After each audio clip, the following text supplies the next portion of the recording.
আসসালামু আলাইকুম প্রিয় দর্শক, অন্য মঞ্চের আলাপচারিতায় আপনাদের সকলকে আমন্ত্রণ জানাচ্ছি।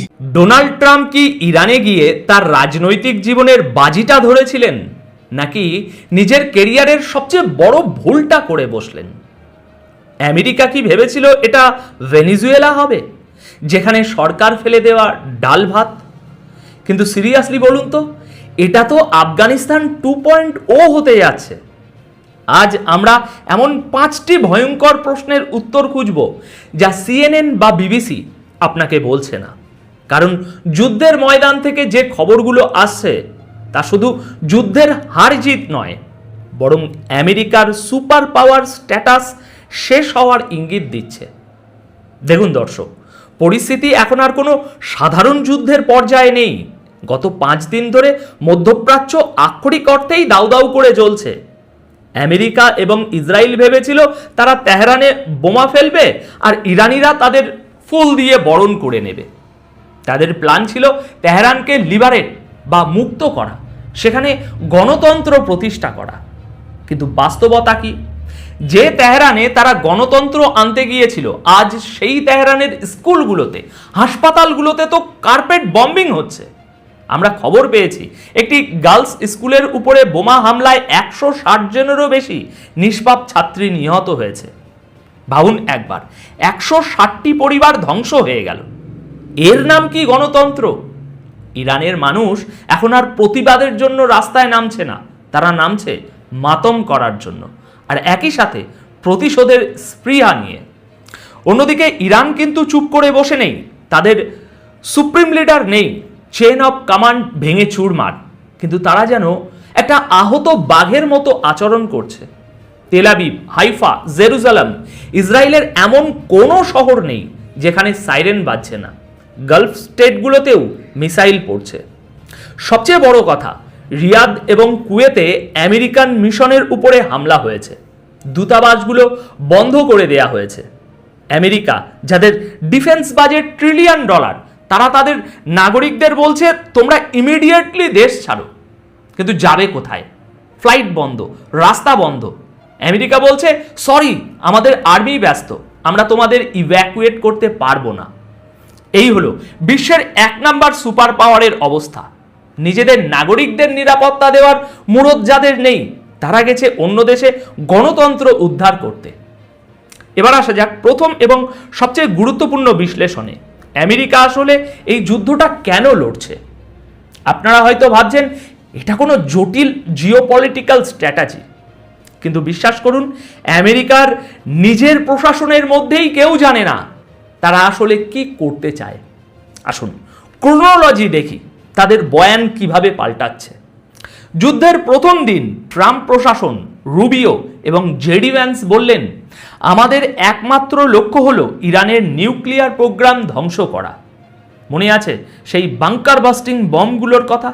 তারা বলল ওগুলো দিয়ে ইরানের মাটির নিচের সব ল্যাব ধ্বংস করে দেব। ঠিক আছে, মেনে নিলাম। দ্বিতীয় দিন সুর পাল্টে গেল। ট্রাম্প বললেন না না না, আসলে আমরা ইরানের রিজিম চেঞ্জ করতে চাই, ইসলামিক রিপাবলিককে সরিয়ে নতুন সরকার আনতে চাই। ভালো কথা। তৃতীয় দিন ডিফেন্স সেক্রেটারি এসে বললেন আসলে আমরা ওদের মিসাইল ক্যাপাসিটি কমাতে চাই, ওদের হাত পা ভেঙে দিতে চাই, যাতে ওরা আর মিসাইল ছুটতে না পারে। আর এখন মার্কো রুবিও এক অদ্ভুত হাস্যকর যুক্তি দিচ্ছেন। তিনি বলছেন যে আমাদের কাছে খবর ছিল ইসরায়েল ইরানের উপর অ্যাটাক করবে, আর ইসরায়েল অ্যাটাক করলে ইরান পাল্টা আমেরিকার উপর অ্যাটাক করত, তাই ইরান আমাদের মারার আগেই আমরা ওদের মেরে দিলাম। সিরিয়াসলি বলুন তো, এই যুক্তির কোনো আগামাথা আছে?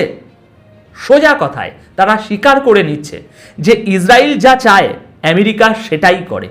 আমেরিকার ফরেন পলিসি এখন আর ওয়াশিংটন ডিসি বা পেন্টাগন থেকে ঠিক হয় না, ঠিক হয় তেল আবিব থেকে। জেডি ভ্যান্স কিছুদিন আগেই বলেছিলেন ইরানের হাতে নিউক্লিয়ার ওয়েপেন থাকা যাবে না। কিন্তু প্রশ্ন হলো, আপনারা তো জুন 2025-এ এই দাবি করেছিলেন যে বাংকার বাস্টিং বোমা দিয়ে সব ধ্বংস করে দিয়েছেন। তাহলে এখন আবার নতুন করে কি ধ্বংস করছেন? নাকি আপনারা স্বীকার করছেন যে 2025-এর সেই অপারেশন পুরোপুরি ফেল করেছিল? আজ নিউ ইয়র্ক টাইমস পর্যন্ত লিখতে বাধ্য হচ্ছে যে ট্রাম্প কোনো এক্সিট স্ট্র্যাটেজি ছাড়াই আমেরিকাকে এই যুদ্ধে নামিয়েছেন। অর্থাৎ ঢোকার রাস্তা জানা আছে, কিন্তু বেরোবেন কোন দিক দিয়ে সেটা কারোর জানা নেই। আর এখানেই গল্পের আসল টুইস্ট। ইরানের ফরেন মিনিস্টার, যিনি এখন বলতে গেলে দেশটির সবচেয়ে সিনিয়র জীবিত লিডারদের একজন, তিনি একটি মারাত্মক কথা বলেছেন। তিনি বলেছেন এই যুদ্ধটা আমেরিকার চয়েস বা পছন্দ নয়, আমেরিকা এই যুদ্ধটা লড়ছে ইসরায়েলের হয়ে। তিনি আরও বলেছেন আমেরিকান সিটিজেনরা এর চেয়ে ভালো কিছু ডিজার্ভ করে, তাদের উচিত তাদের দেশটাকে এই যুদ্ধবাজদের হাত থেকে ফিরিয়ে আনা। চিন্তা করে দেখুন আমেরিকার ভিতরেই এখন কি হচ্ছে। ডোনাল্ড ট্রাম্পের সবচেয়ে বড় সাপোর্টার বেস, যাদের আমরা মাগা বলি, তারা এখন ট্রাম্পের উপর ক্ষিপ্ত। মার্জারি টেইলর গ্রিন, যিনি ট্রাম্পের অন্ধ ভক্ত ছিলেন, তিনি সোশ্যাল মিডিয়ায় লিখেছেন, আমরা এটার জন্য ভোট দেইনি, আমরা আমেরিকা ফার্স্ট চেয়েছিলাম, অন্য দেশের যুদ্ধ লড়তে চাইনি। ট্রাম্প একসময় বুক ফুলিয়ে বলতেন, আমি কোনো স্টুপিড ওয়ার বা বোকা যুদ্ধে জড়াবো না। আর আজ তিনি এমন এক যুদ্ধে জড়িয়েছেন যেখানে তার নিজের দলের লোকজন তাকে প্রশ্ন করছে। সিএনএনের পোলে দেখা যাচ্ছে 60% আমেরিকান এই যুদ্ধের বিপক্ষে। ট্রাম্প ভেবেছিলেন এটা তার প্রেসিডেন্সির জন্য ভালো হবে, কিন্তু এটা এখন তার গলায় ফাঁস হয়ে দাঁড়িয়েছে। এবার আসুন একটু মিলিটারি এবং টেকনিক্যাল দিকটা দেখি। আমেরিকা ভেবেছিল তাদের টেকনোলজি এত হাইফাই যে তারা 4-5 দিনেই সব শেষ করে দেবে। ট্রাম্প বলেছিলেন আমাদের কাছে আনলিমিটেড সাপ্লাই আছে, আমরা ফরএভার ওয়ার বা অনন্তকাল যুদ্ধ চালাতে পারবো। কিন্তু গ্রাউন্ড রিয়ালিটি কি? অপারেশন এপিক ফিউরির জন্য আমেরিকা $1.5 বিলিয়ন খরচ করে বিল্ড আপ করেছিল, কিন্তু যুদ্ধের ময়দানে তাদের F-15 ফাইটার জেটগুলো, যা বিশ্বের অন্যতম সেরা যুদ্ধ বিমান, সেগুলো কুয়েতের আকাশে ধ্বংস হচ্ছে। 1 মার্চ কুয়েতের আকাশে 3টি F-15 ফাইটার জেট ধ্বংস হয়েছে। আমেরিকা অফিসিয়ালি বলছে ওটা ফ্রেন্ডলি ফায়ার ছিল, মানে ভুল করে নিজেদের প্লেন নিজেরাই মেরে দিয়েছে। দর্শক একটু লজিক দিয়ে ভাবুন।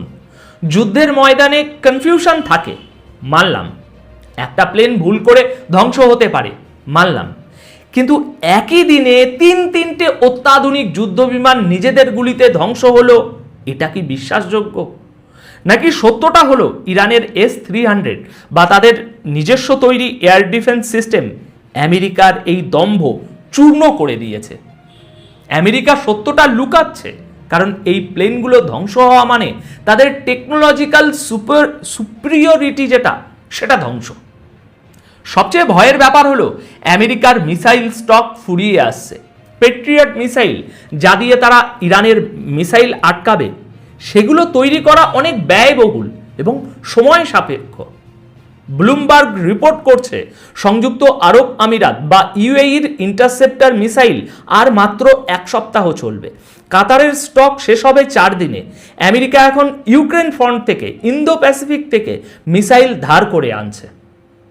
অন্যদিকে ইরান, তারা বলছে, আরে দাঁড়ান, আমরা তো এখনো আমাদের আসল খেলাই শুরু করিনি, আমাদের ফাতা হাইপারসনিক মিসাইল তো এখনো পকেটেই আছে, আমাদের কাছে মাসের পর মাস যুদ্ধ চালানোর রসদ আছে। ট্রাম্প ভেবেছিলেন এটা হবে 100 মিটার স্পিড দৌড়, কিন্তু ইরান এটাকে ম্যারাথনে পরিণত করেছে, আর এই ম্যারাথনে আমেরিকার দম ফুরিয়ে আসছে। সুতরাং দর্শক, এত সময়ে আপনারা নিশ্চয়ই বুঝে গিয়েছেন যে আমেরিকা কিভাবে লক্ষ্যহীনভাবে এই যুদ্ধে নেমেছে। কিন্তু গল্পের সবচেয়ে ভয়ানক এবং ডাটি চ্যাপ্টারটা এখন খুলতে যাচ্ছি। যুদ্ধের ময়দানে গুলি বোমা তো সবাই দেখে, কিন্তু পর্দার আড়ালে যে ষড়যন্ত্র বা কনস্পিরেসি চলে সেটা কজন দেখে? সিরিয়াসলি বলুন তো, আপনি কি বিশ্বাস করেন সৌদি আরবের তেলের খনিতে ইরান হামলা করেছে, নাকি এর পেছনে অন্য কেউ কলকাঠি নাড়ছে? আসুন সৌদি আরবের আরামকো তেলের খনির ওই যে হামলার ঘটনা, সেটা একটু জুম করে আমরা দেখি। আমেরিকা এবং পশ্চিমীরা প্রথমেই আঙুল তুলল ইরানের দিকে, বলল দেখো ইরান কত খারাপ, ওরা সৌদি আরবে হামলা করেছে। কিন্তু সৌদি সরকার বোকা নয়, তারা এখন নিজেদের তদন্ত কমিটি বসিয়ে তদন্ত শুরু করেছে, আর তদন্তে যা বেরিয়ে আসছে তা চমকে দেওয়ার মতো। দেখুন, জিওপলিটিক্সের টেবিলে একটা খুব জনপ্রিয় শব্দ আছে, ফলস ফ্ল্যাগ অপারেশন। এর মানে হলো বন্ধু সেজে নিজের লোকের উপরে হামলা করা, যাতে দোষটা শত্রুর ঘাড়ে চাপানো যায়। একটা খুব শক্তিশালী থিওরি বা তত্ত্ব উঠে আসছে, এটা কি ইসরায়েলের কাজ? আচ্ছা বলুন তো, ইসরায়েল কি চায় সৌদি আরব নিউট্রাল বা নিরপেক্ষ থাকুক? একদমই না।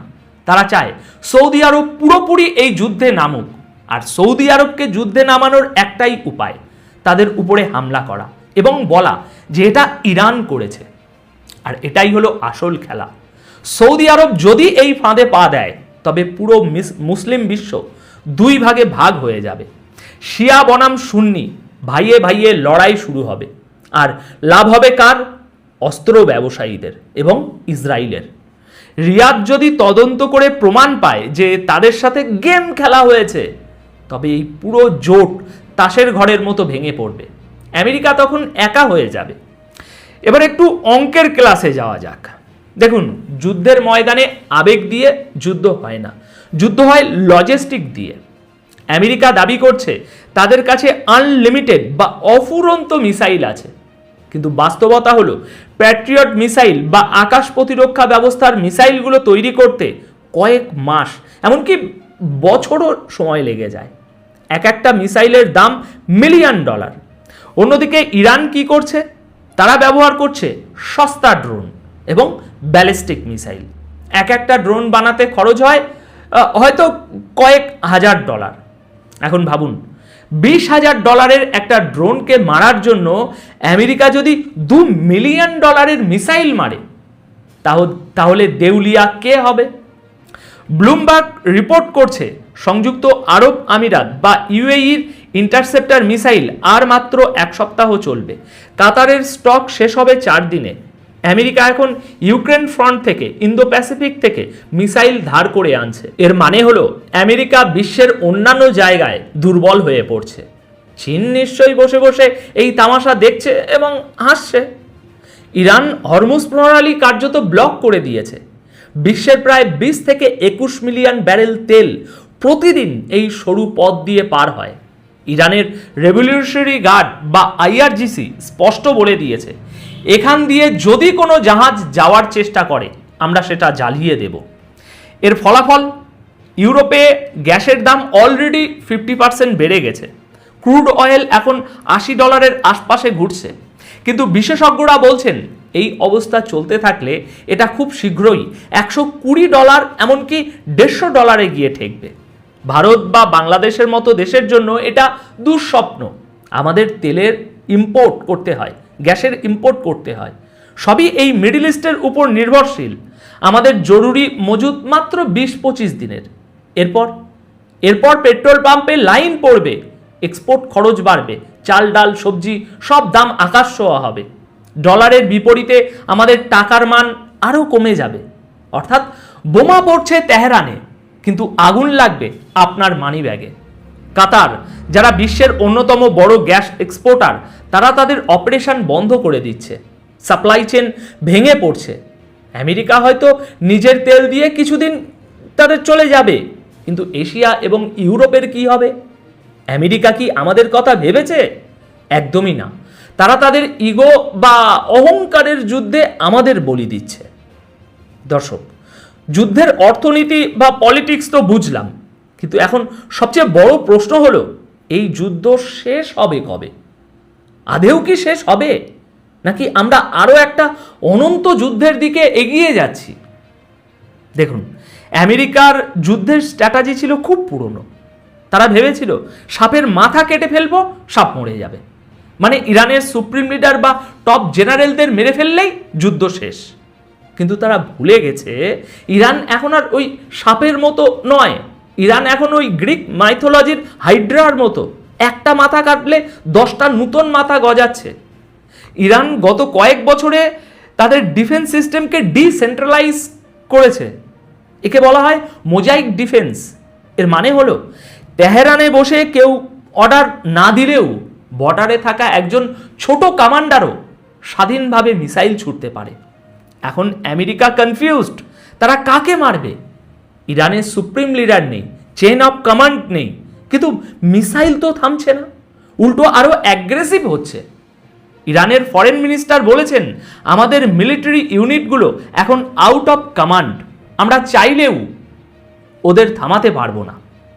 তাহলে চিন্তা করুন পরিস্থিতিটা। আমেরিকা এখন এমন একটা শত্রুর সাথে লড়ছে যার কোনো নির্দিষ্ট মাথা নেই। আপনি বাতাসের সাথে যুদ্ধ করতে পারেন না, আর এটাই হলো ইরানের সবচেয়ে বড় চাল। দেখুন, যুদ্ধের একটা নিয়ম হলো শেষে গিয়ে টেবিলে বসতে হয়, সন্ধি করতে হয়। কিন্তু আমেরিকা এখন একটা বিশাল বড় ভুল করে বসেছে। তারা ইরানের সাথে কথা বলার মতো যে লোকগুলো ছিল সেই লোকগুলোকেই মেরে ফেলেছে। এখন আমেরিকা যদি যুদ্ধ থামাতেও চায়, কার সাথে কথা বলবে, কার সাথে সন্ধি করবে? ইরান এখন এমন এক অবস্থায় আছে যাকে বলে নাথিং টু লুজ, বা হারানোর আর কিছু নেই। একটা আহত, অপমানিত এবং ধ্বংসপ্রাপ্ত দেশ কেন নেগোশিয়েট করবে? তারা শেষ রক্তবিন্দু দিয়ে লড়বে।